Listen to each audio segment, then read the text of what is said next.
জন্য দুঃখজনক একটা ব্যাপার। এই ব্যাপারে অন্তর্বর্তীকালীন সরকারকে কার্যকর পদক্ষেপ নিয়ে শরীফ ওসমান হাদির পরিবার এবং তার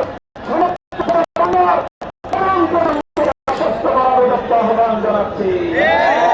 ইনশাআল্লাহ আমাদের আজকের এই মিছিল, এই নির্বাচনী মিছিলে যোগদান করবেন বাংলাদেশের জুলাই বিপ্লবের অন্যতম অগ্রসেনানী